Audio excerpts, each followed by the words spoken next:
Crime alert, डरना नहीं मिटाना है।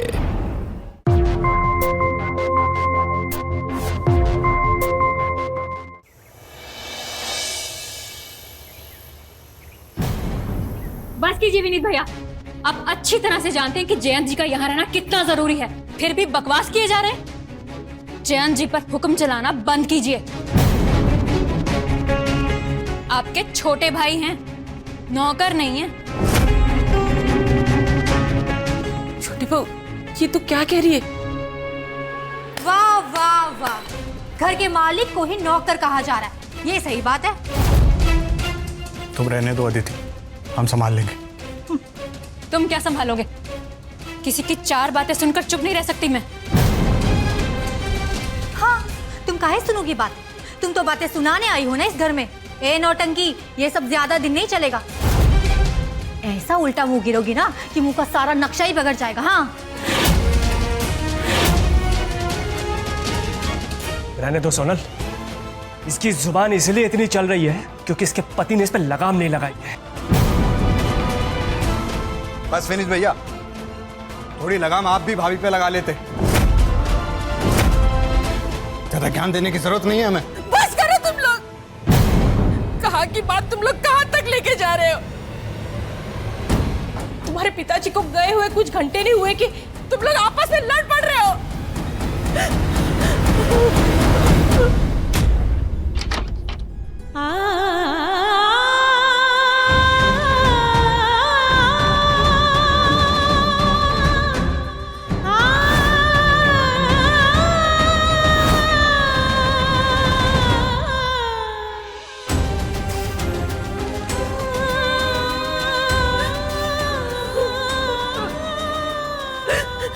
विनीत, कहाँ गए तुम्हारे पिताजी हम सबको छोड़ के?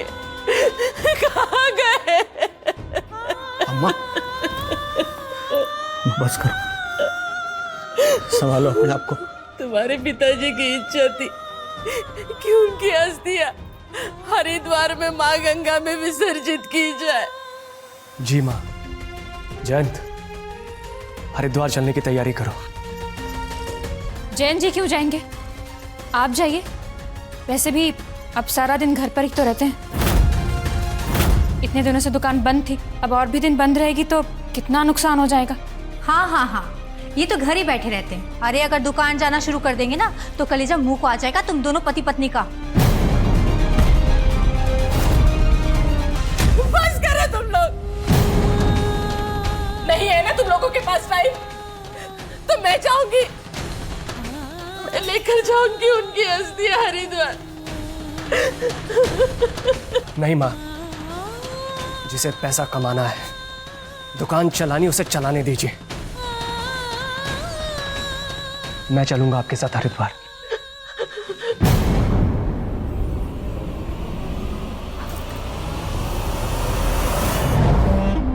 अरे एक्सीडेंट में आपका पाँव क्या? हमारे कहने का मतलब है कि आपने तो अपना आत्मविश्वास ही खो दिया। कोई कुछ भी कहे, 1 मिनट में तैयार हो जाते हो। और अब काहे मुंह लटका के बैठे हो? पिताजी को गुजरे हुए 4 दिन भी नहीं हुए, उनकी अस्थियां विसर्जित करना भी बाकी है। और ये जयंत, इसे दुकान की चिंता लगी। हाँ, काहे नहीं चिंता होगी उसको दुकान की? दुकान की चिंता तो होगी ना, बड़ा भाई तो घर में बैठा रहता है। हमारा कहने का मतलब है कि आप तो घर पर बैठे रहते हो ना, दुकान का सारा काम तो जयंत संभालता है, पैसे का हिसाब किताब तो वही रखता है ना। आप तो बस पिताजी की सेवा करते रहिएगा। अब जाइए, जाकर अस्थियां भी प्रवाहित कीजिए।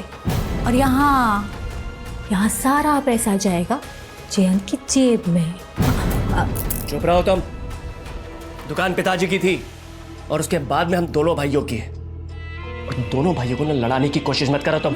बस।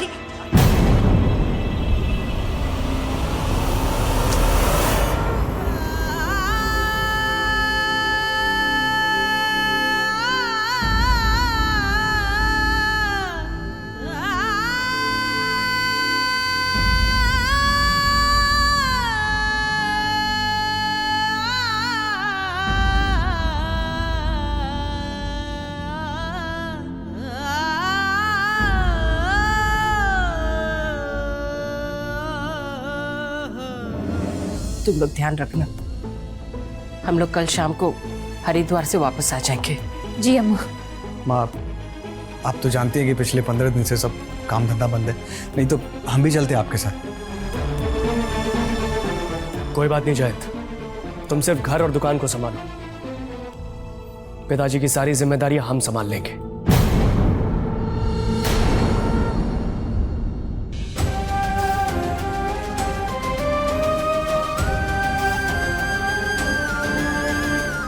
आओ मां।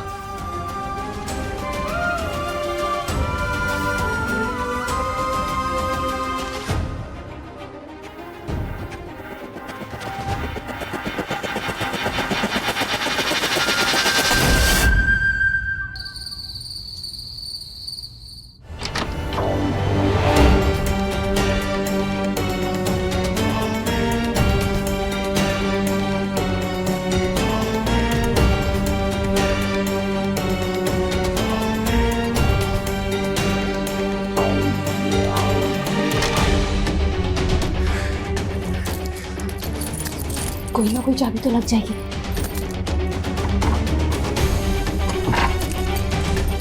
चाबी क्यों नहीं लग रही? धीरे बोलो।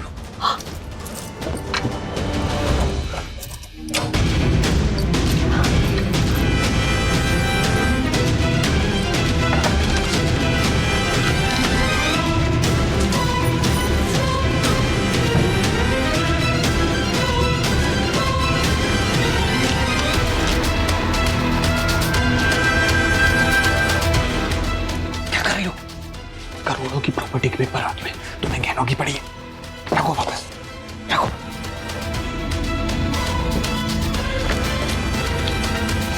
अरे ये अम्मा के कमरे का दरवाजा काहे खुला है? कौन है?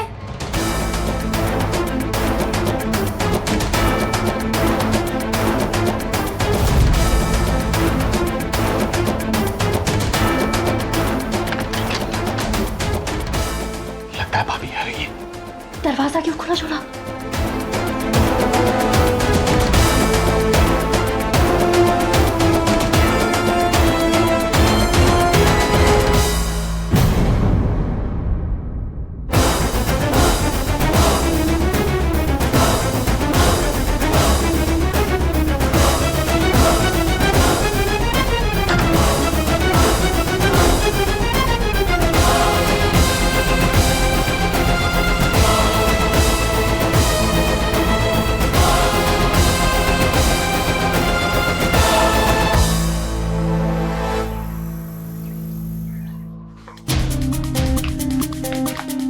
ये लीजिए। मैडम, बहुत सही टाइम पे सोना खरीदा आपने। अगले हफ्ते सोने का भाव आसमान छूने वाला है। थैंक यू भैया, ये लीजिए। आपकी ही दुकान है, आते रहिएगा। जी।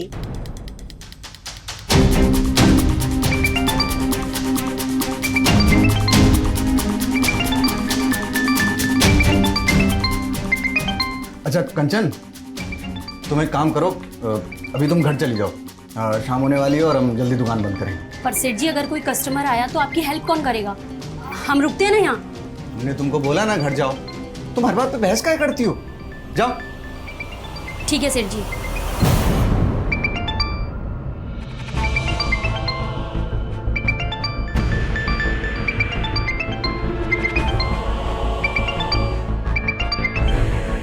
हाँ, अंदर आ जाओ।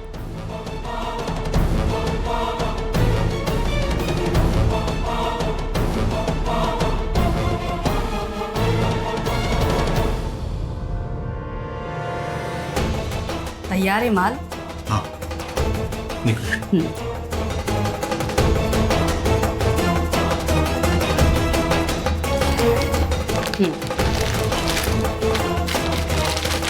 30 लाख का माल है, खरा सोना है। आप 20 दे दो। अरे हीरो, तुम्हारा माल बिना बिल लिए ही खरीद रहे हैं। नंबर 2 का काम है, 30 का 15 मिलेगा। ठीक है, आप 15 दे दो।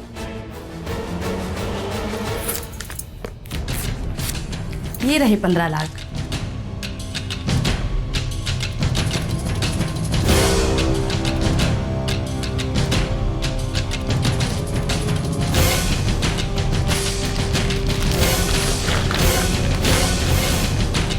ही है।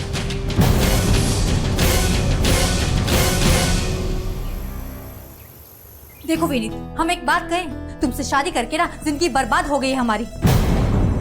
अरे अभी अभी आए हरिद्वार से पिताजी की अस्थियां विसर्जित करके, और तुम हो कि हमको भी पता है, हमको पता है कि तुम्हारे पिताजी ना भगवान को प्यारे हो गए हैं और उनकी अंतिम इच्छा, उनकी अस्थियां आप गंगा जी में बहा आए। हो गया ना सब काम, आपने कर दिया ना। कम से कम अब तो अपने बारे में सोचिए, वरना पूरी जिंदगी ना ऐसे लड़खड़ाते हुए निकलेगी। क्या बोल रही हो तुम? बाहर अम्मा बैठी है, उनसे जाके मिली नहीं हो अब तक और हम पर चढ़ रही हो। पहले तुमसे मिल लें। वो क्या है ना कि अगर तुम्हें हमारी बात समझ में नहीं आ रही ना, तो बस हम बोर या बिस्तरा बांध कर निकल रहे हैं इस घर से, क्योंकि अब हम तुम्हारे साथ एक पल नहीं रह पाएंगे। अरे क्या हो गया है तुम्हें? इधर देखो, क्या हो गया? क्यों इतना नाराज हो रही हैं आप? देखो विनीत, हम तुम्हें समझाने की कोशिश कर रहे हैं कि इस घर पर, जमीन जायदाद पर, दुकान पर तुम्हारा भी हक है। हाँ तो ये तो हमें पता है। हे भगवान, पता होते हुए भी कुछ नहीं पता आपको। अरे आपके अकाउंट में एक पैसा तक नहीं है, और आपका छोटा भाई जयंत दुकान संभालता है, पैसे के सारा हिसाब किताब अपने पास रखता है। कभी उसकी पत्नी को देखा है? कैसे ठाट बाट हैं उसके। और एक हम हैं, पिछले 1 साल में एक नई साड़ी नहीं लेके दी आपने हमें। बस इतनी सी बात। इधर देखिए, कोई बात नहीं, हम भी आपके लिए ले आएंगे बनारसी साड़ी। हे भगवान, झटपुटी दिमाग है आपके पास। अरे हम तुम्हें ये समझा रहे हैं कि तुम दुकान पर जाना शुरू करो, वरना आपका भाई, आपका भी हक खा जाएगा। अब तो पिताजी भी नहीं है, वो थे तो आपके हाथ में कुछ पैसे रख देते थे, लेकिन अब इस घर में आपको हक देने वाला कोई भी नहीं है, समझे? बात तो तुम सही कह रही हो। एक काम करते हैं, हाँ। हम ना कल से दुकान पे जाना शुरू करते हैं। हे भगवान, कल से क्यों, आज से क्यों नहीं? ऐसे आदमी हो तुम, आज से जाओ। हाँ एक काम करते हैं, अम्मा से अभी बात करते हैं। हाँ चलो।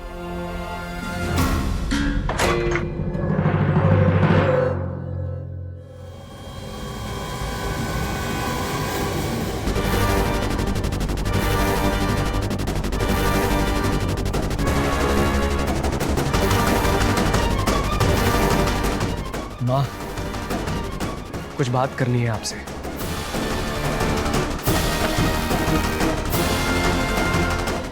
हाँ बोलो, क्या बात करनी है बेटा? माँ देखिए, जयंत पिताजी के साथ में दुकान अकेले संभालता आया है अब तक, लेकिन अब हमें लगता है कि हमें भी इसके साथ दुकान पर जाना चाहिए।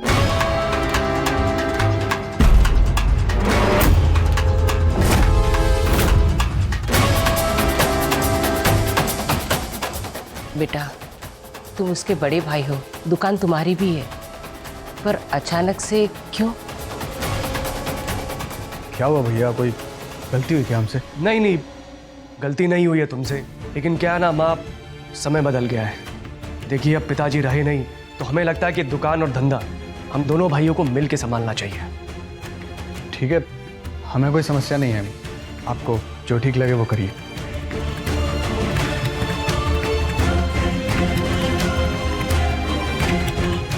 और माँ, हम सोच रहे थे कि वो लाल बाजार वाली जो जमीन है,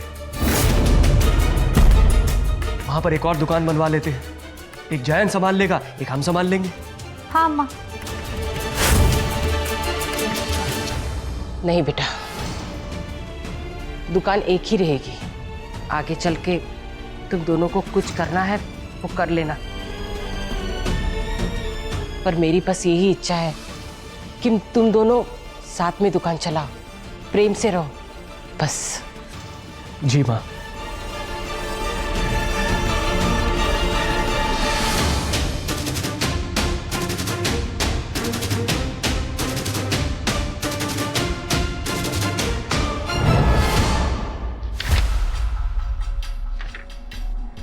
क्या है ये? क्या हुआ सेठ जी, कुछ मिला क्या? भाई खाते में खरीद और बिक्री मैच नहीं कर रही है, बैलेंस शीट में गड़बड़ है, लॉस में चल रही है दुकान। क्या बड़े सेठ जी, छोटे सेठ जी ने तो आज तक नहीं कहा कि दुकान नुकसान में चल रही है। एक काम करो, बिल बुक निकालो, जितना सामान स्टॉक में है और जितना बिक चुका है उसे मैच करना पड़ेगा, तब पता चलेगा। निकाल। बड़े सेठ जी, आप एक बारी छोटे सेठ जी से पूछ लेते, उन्हें बिना बताए ये सब करना। दिमाग खराब हो गया तुम्हारा? मुझे जो करना है वो मैं करूंगा। छोटा भाई है वो मेरा, मुझे उससे पूछने की जरूरत नहीं है। निकालो उसे।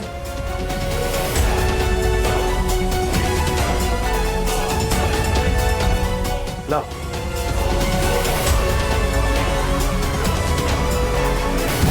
मलिक साहब, ये रहे जमीन के पेपर। लाल बाजार में जमीन सोने के भाव बिक रही है, आप तो जानते ही हैं।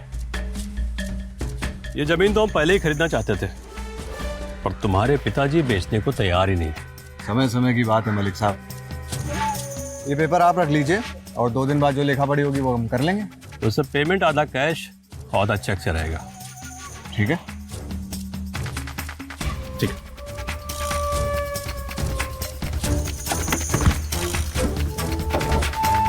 बैग खोलो। पूरे 50 लाख कैश है। जमीन का बैनामा करने के बाद 50 लाख का चेक मिल जाएगा। ठीक है मलिक साहब, पेपर्स तो आपको दे ही दिए, अब तो जमीन आपकी है। हमारी ही है।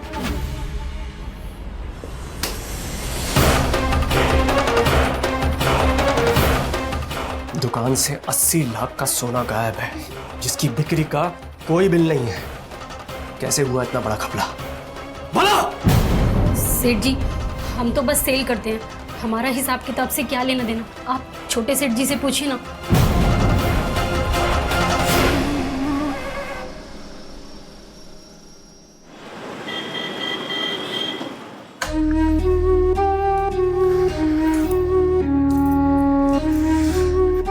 इतने पैसे?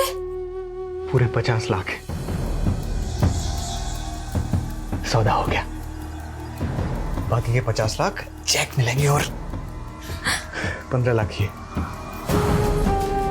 और बाकी जो 15 रखे थे उसमें से 5 की आपने शॉपिंग कर ली। हाँ, डांट कसना तो बहुत जरूरी था ना। अरे वो छोड़ो, ये इतने पैसे का करना क्या है, मुझे कुछ समझ नहीं आ रहा। आइडिया। मेरा भाई सुमित है ना, वो बिल्डर है, कहीं ना कहीं तो आपके पैसे इन्वेस्ट करवा ही देगा।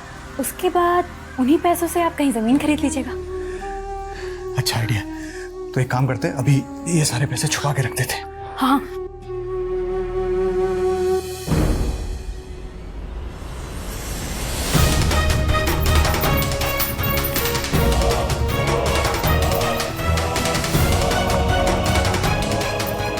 जयंत!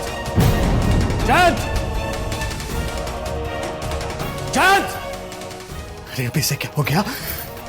जयंत! विनीत, क्या हुआ? क्यों चिल्ला रहे हो?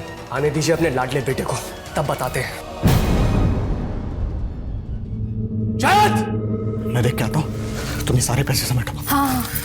और दरवाजा बंद करके आना। हाँ।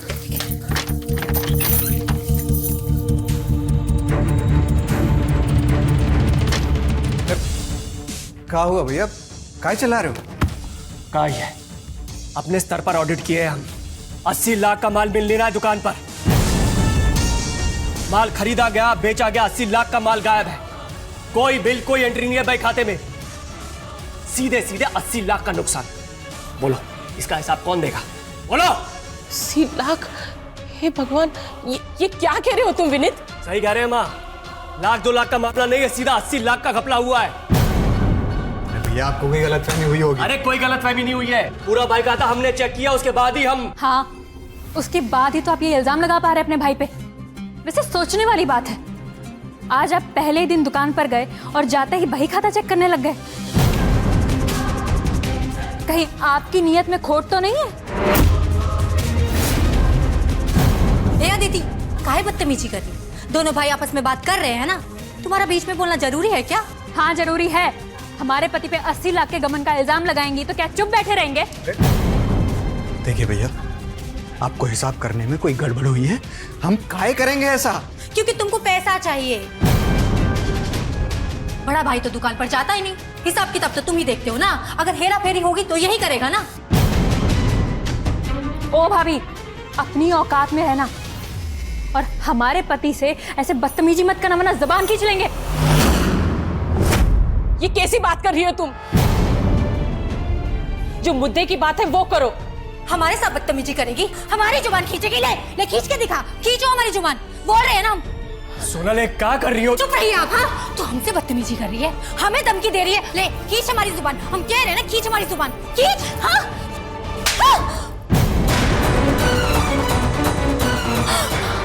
हम पे हाथ उठाया तूने। हम तुझे मार डालेंगे, नहीं छोड़ेंगे। अरे कोई छुड़वा उनको। अरे हाथ उठाया।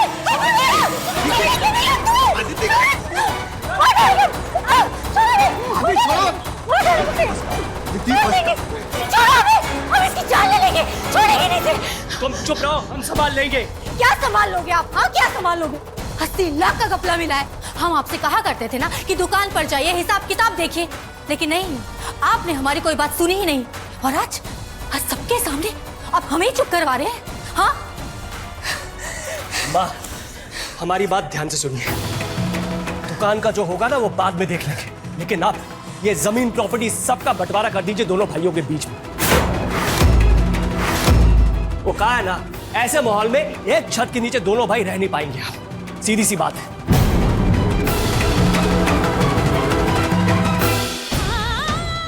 हमने कभी नहीं सोचा था तुम्हारे पिताजी के जाने के बाद घर में इतना बड़ा तमाशा हो जाएगा। नहीं माँ, तमाशा नहीं हो रहा है, अपने हक की बात कर रहे हैं हम। दुकान में घपला हुआ है, और अगर ये साबित हो जाता है कि घपला जयंत ने किया है ना, तो इस जयंत के हिस्से की जमीन ना मेरी होगी। फालतू बात मत करिए भैया, 1 इंच जमीन नहीं देंगे हम तुमको। और अगर दुकान में घपला हुआ है तो हमारी जिम्मेदारी नहीं है। वक्त रहते क्यों नहीं जिम्मेदारी उठाई दुकान की? बस करो तुम दोनों। मैं जमीन के कागज निकालती हूँ, तुम दोनों भाइयों के बीच में बराबर सा बंटवारा होगा। बस तुम दोनों शांत हो जाओ।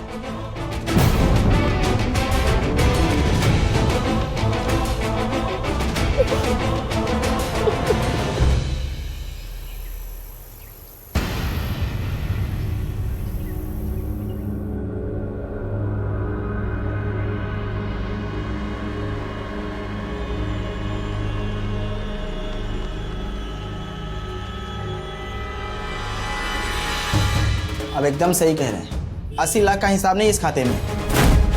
मतलब आपने मार्केट से 80 लाख का माल यानी सोना खरीदा था, और वो अभी आपके दुकान में नहीं है, और आपने वो कस्टमर को बेच भी दिया, और इस बिल में कोई इसका एंट्री नहीं है। मतलब 80 लाख का माल या तो चोरी हो गया या बिना बिल के आपने बेच दिया।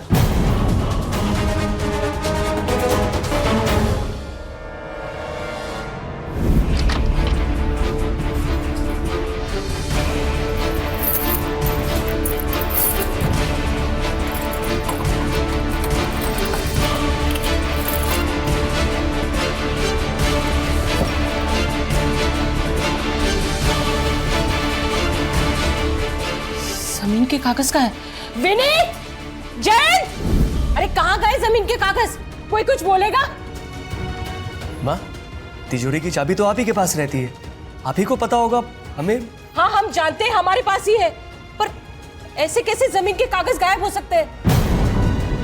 बोलो ना कुछ। अम्मा, एक बार अपने छोटे बहू और बेटे से पूछ लीजिए ना। सोनल बिल्कुल ठीक बोल रही है अम्मा, जरूर ये जयंत कोई खेल खेल रहा है। आज हमने दुकान पर फिर से ऑडिट करवाया है, 80 लाख का माल गायब है और बिना बिल के माल बेचा गया है। दुकान तो यही संभालती है ना, पूछिए इनसे कहां गए 80 लाख। जयंत, बोलो, 80 लाख का माल कहाँ है और कहाँ है कागज? बोलो ना, कहाँ है जमीन के कागज? कहाँ है? अम्मा जी, कागज हमारे पास है, इधर।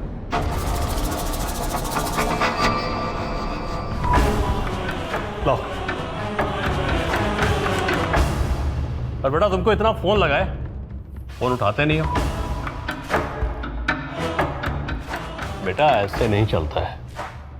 मलिक से एक बार सौदा कर लिया तो मतलब कर लिया। कौन है आप और हमारे घर में कैसे घुसा है? हमारे जमीन के कागज आपके पास कैसे है? कहा है ना अम्मा जी, आपके बेटे ने हमसे जमीन का सौदा कर दिया है। रजिस्ट्रेशन होना बाकी है, तो हम चले आए। वो कहा है ना, जमीन तो हमने खरीद ली है, सौदा भी हो गया है। लेकिन जब इस पेपर पे आपका नाम देखा तो सोचा आके आपकी साइन ले लें।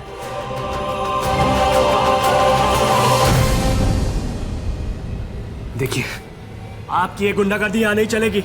हमें कोई जमीन वमीन नहीं बेचनी। अब निकलिए यहाँ से, वरना हम पुलिस को बुलाएंगे। निकलिए यहाँ से। तो पुलिस बुलाएगा?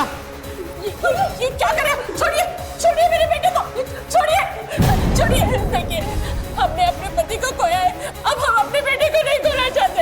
हम आपके सामने हाथ जोड़ते, छोड़िए मेरे बेटे को, छोड़िए। साइन करो। छोड़ दीजिए मेरे बेटे को। अम्मा जी, इससे पहले कि कोई अनर्थ हो जाए, साइन कर दीजिए अम्मा जी, साइन कर दीजिए। अरे अम्मा जी, लीजिए पेन। हाँ, चलिए चलिए अम्मा जी। छोड़िए, छोड़िए हमारे बेटे को, छोड़िए।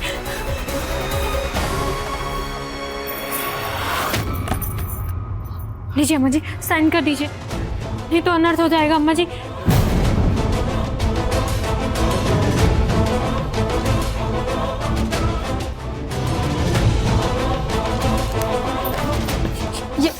ये लीजिए।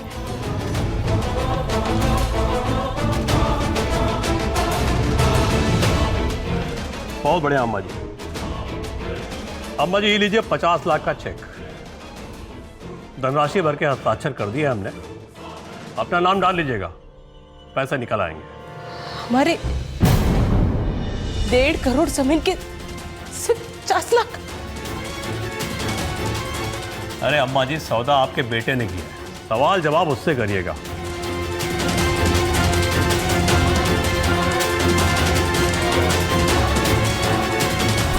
भाई, जमीन तो तुम्हारे नाम पे है नहीं और एडवांस हमसे उठा ली। मलिक साहब, 1.5 से 2 करोड़ की जमीन आपको सिर्फ 1 करोड़ में दे रहे हैं। और अम्मा की काहे फिक्र कर रहे हैं? अम्मा को आप बस थोड़ा सा डरा दीजिएगा, वो सब साइन कर देगी। मतलब आप हमारे घर आइएगा और मेरे या मेरे भाई की कनपट्टी पे ये अपनी गन लगाइए। आप जहां कहोगे अम्मा साइन करेंगे। अरे बहुत डरपोक लोग हैं हमारे घर के। उसके बाद अम्मा को 50 लाख का चेक उनके नाम से साइन कर दीजिएगा। वाह बेटा, गजबा खेला खेल रहे हो अपने भाई और अम्मा के साथ। 50 लाख रुपए हमसे लिए, वो अकेले हजम करने के मूड में हो। हाँ मलिक साहब, आपको भी तो फायदा हो रहा है।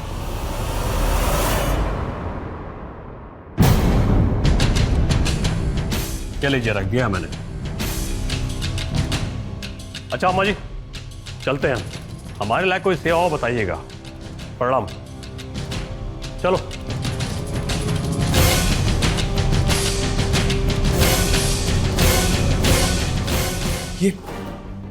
ये क्या किया तूने?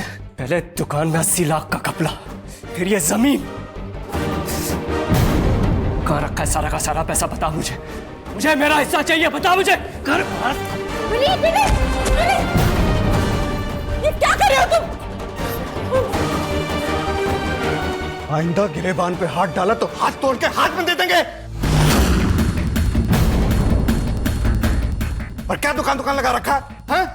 पिताजी के साथ धंधा संभाला हमने, जब वो बीमार पड़े तो दुकान संभाली हमने। और अगर दुकान और पैसे की इतनी फिक्र थी तो पहले क्यों नहीं संभाला? उस वक्त तो छोटे पे सारी जिम्मेदारी दे दी। अब दुकान कर रहे हैं। ये क्या कर रहे हो जयंत तुम?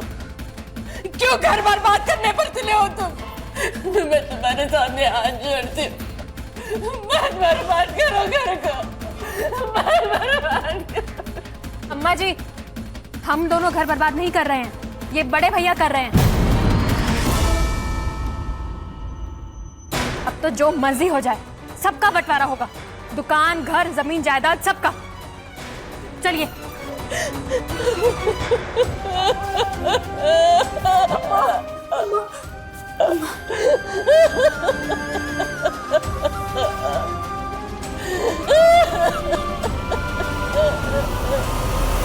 जयंत ने आपकी कमजोरी का फायदा उठाया है, वो सब अकेले हड़प कर जाएगा। अब हम क्या करेंगे? अब तो सबको पता चल जाएगा कि आपने 50 लाख उस मलिक से पहले ही ले रखे थे, और वो दुकान का घपला वो भी सामने आ जाएगा क्या करें, क्या करें? मुझे तो कुछ भी समझ में नहीं आ रहा। बताइए ना, क्या करेंगे हम लोग? 10 साल से इस दुकान में नौकरों की तरह मेहनत की हमने। सब कुछ हमारा है। विनीत भैया को कुछ नहीं देंगे। अब हमें कुछ ऐसा करना पड़ेगा कि सारी जायदाद हमें मिले। अपना हक वापस लेके रहेंगे हम, बल्कि अपना ही नहीं, जो उसका है ना वो भी हमारा होगा। कुछ ऐसा करेंगे हम जिसकी कल्पना भी नहीं करी होगी उसने। लालच का भूत जब इंसान के सर चढ़ जाता है तो वो अपने और पराये में फर्क भूल जाता है और तब जन्म होता है अपराध का। नमस्कार, मेरा नाम सुधा चंद्रन है और आप देख रहे हैं क्राइम अलर्ट। 2 भाई, उनकी 2 पत्नियां और एक माँ और उनका एक हंसता खेलता परिवार। लेकिन जब 2 लोगों के बीच जायदाद और पैसा आ जाए तो वो परिवार अपनी खुशहाली खो देता है। विनीत अपनी जगह सही था। जयंत लालच में आकर जो कर रहा था वो उसे नहीं करना चाहिए था। वो अपने ही परिवार वालों के आंखों में धूल झोंक रहा था। अपनी ही दुकान में लाखों का गबन कर चुका था और अब वो सारी जायदाद अकेले हड़प लेना चाहता था। वही दूसरी तरफ बड़ा भाई विनीत अपने हक के लिए अब किसी भी हद तक जाने के लिए तैयार हो गया था। लेकिन इस खेल में सिर्फ 2 भाई नहीं, बल्कि इन दोनों भाइयों की दोनों पत्नियां अपने अपने षड्यंत्र रच रही थी। इसका अंजाम क्या होगा? लालच के इस खेल में कौन सा भाई भेड़ चढ़ने वाला था? आइए देखते हैं।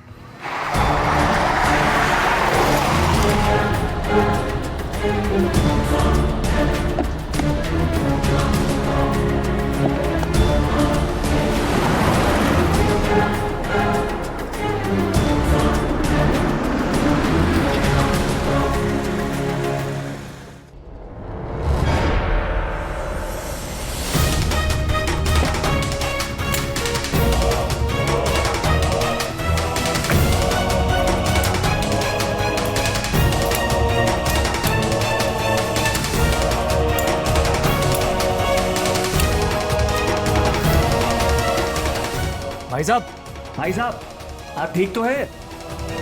कैश बहुत ज्यादा है भाई, घर में नहीं रख सकते। वैसे भी घर में घमासान युद्ध मचा हुआ है। तुम एक काम करो, तुम गाड़ी लेकर आओ, कैश तुम्हारे पास लेकर आती हूँ। हाँ,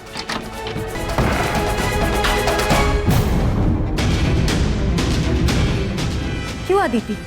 ये वही पैसा है ना जो दुकान से घपला करके जयंत ने जमा किया था। एक बात कान खोल के सुन ले, ये पैसा हमारा है, तुम्हारा नहीं।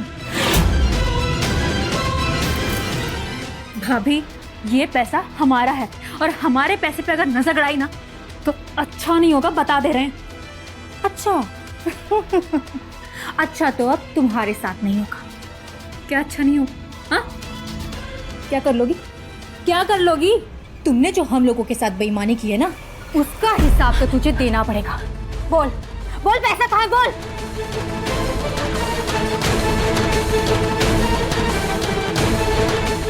हिसाब की बात कर रही हो?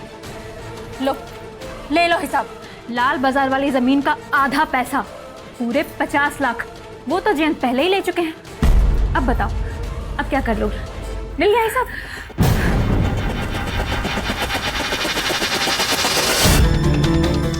लगता है एम्बुलेंस बुलानी पड़ेगी।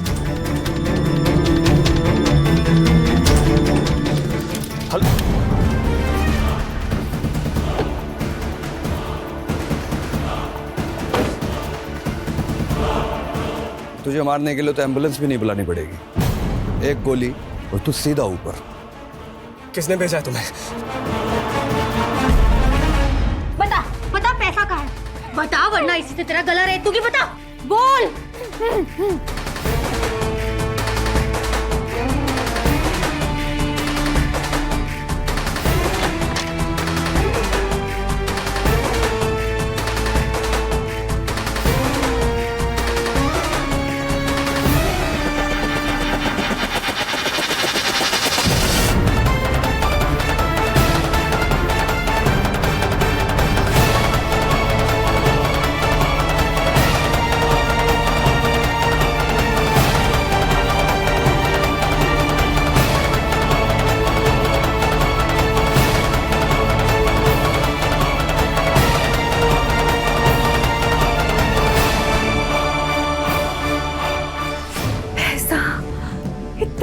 पैसा। अदिति, ये तुम लोगों की लालच ही थी जो तुम्हें ले डूबी। अब एक कौड़ी भी तुम लोगों के हाथ नहीं आएगी। ये तो वही बात हो गई ना कि पैसा हाथ में आया लेकिन मुंह ना लगा। हाँ?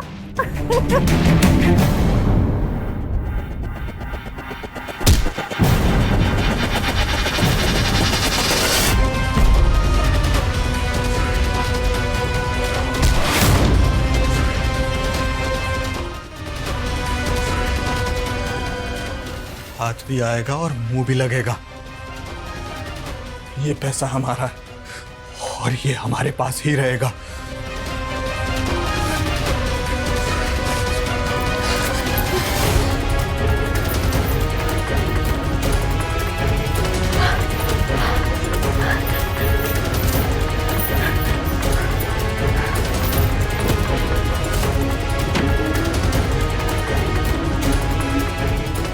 क्या करें, मुझे तो कुछ समझ नहीं आ रहा। सबसे पहले इस पैसे को ठिकाना लगाने पड़ेगा जहाँ पे सेफ रहे।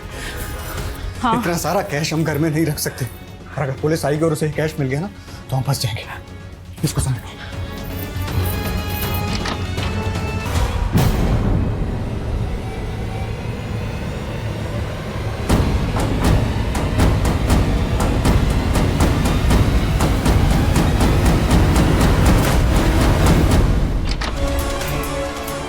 हाँ सोनल, तो माँ की आवाज है। माँ,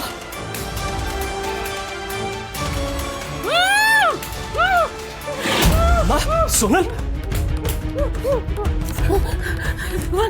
विनीत, विनीत, जैन, जैन ने हमें कुर्सी से यहाँ बांध दिया और वो घर के सारे पैसे लेकर अदिति को लेकर चला गया। सोनल, सोनल, सोनल, सोनल, सोनल। विनीत, विनीत, हम तुमसे कहे थे ना कि तुम्हारे छोटे भाई के पास लाखों की नकदी है, और वो लाल बाजार वाली जमीन अम्मा वो पहले ही बेच चुका था और 50 लाख लेकर भाग गया है वो। अम्मा, सिर्फ पैसे और जमीन की बात होती ना तो हम सहन कर जाते, लेकिन आज हमारे छोटे भाई ने हमारी जान का सौदा कर दिया था।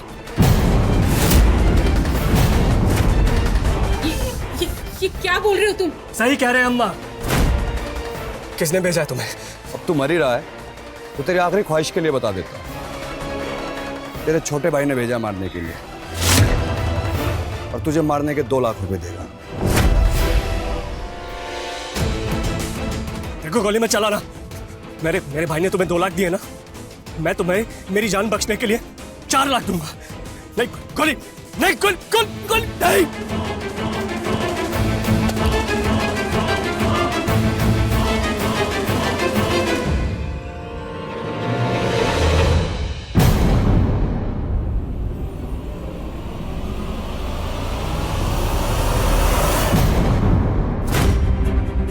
वो तो मेरी किस्मत अच्छी थी कि मैं बच गया, लेकिन जयंत ने जो मेरे साथ किया है ना, उसकी सजा मैं उसे जरूर दूंगा। विनीत, विनीत, विनीत, विनीत, मैं मानती हूँ उसने बहुत गलत किया है, लेकिन वो तेरा भाई है बेटा। ये पैसों की लड़ाई में तुम लोग आपस में अपना खून मत बहाओ। देखो, हम उसे सजा देंगे, हम पुलिस के पास जाएंगे। माँ, जब पानी सर से ऊपर निकल जाता है ना तो खुद को बचाने के लिए हाथ पैर मारना ही पड़ता है। अगर हाथ पैर नहीं चलाएंगे ना तो डूब के मरना निश्चित है। वो अपनी बीवी के साथ उसके घर गया ना, उसने अपनी चाल चल ली ना, अब हमारी बारी है। जाओ। जाइए। अम्मा, देखो कोई भी अनर्थ नहीं होना चाहिए, तुम जल्दी पुलिस को फोन लगाओ। जी अम्मा। विनीत,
मैडम क्या हुआ?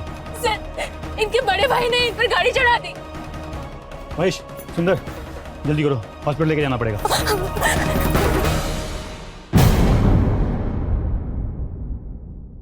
जमीन, जायदाद और पैसों का ये खेल अब एक दूसरे की जान लेने तक पहुंच गया था। जयंत ने अपने बड़े भाई विनीत के साथ जो कुछ भी किया वो सही नहीं था। बिना किसी को बताए उसने जमीन भी बेच दी। विनीत ने जो कुछ भी किया वो किसी भी मायने में हम सही नहीं ठहरा सकते। लालच में आकर जयंत ने जो कुछ भी किया वो अपराध था ही, लेकिन जयंत को जवाब देने के लिए विनीत ने जो कदम उठाया वो एक संगीन अपराध था। गाड़ी से टक्कर लगने की वजह से जयंत का काफी खून बह गया था, लेकिन डॉक्टर्स ने उसे बचा लिया। विनीत से अपराध हुआ ही था, लेकिन हालात बदतर होने से बच गए। लेकिन विनीत कानूनी कार्रवाई से नहीं बच पाया। पुलिस ने रिपोर्ट दर्ज की और उसको जेल भेज दिया। किसी इंसान का हक मारना ना केवल कानूनन अपराध है बल्कि नैतिक अपराध भी है। इस दुनिया में हम खाली हाथ आए हैं और जाएंगे भी खाली हाथ ही। सब कुछ यही छूट जाता है। जल्द से जल्द अगर इंसान इस वास्तविकता को स्वीकार कर ले तो जमीन, जायदाद और पैसों के लिए जो अपराध हो रहे हैं वो भारी मात्रा में कम हो सकते हैं। इसी संदेश के साथ मैं सुधा चंद्रन आपसे विदा लेती हूँ। फिर मिलेंगे क्राइम अलर्ट के नए एपिसोड में एक नई कहानी के साथ। तब तक के लिए स्टे सेफ, स्टे अलर्ट और देखते रहिए क्राइम अलर्ट, जुर्म के खिलाफ आवाज।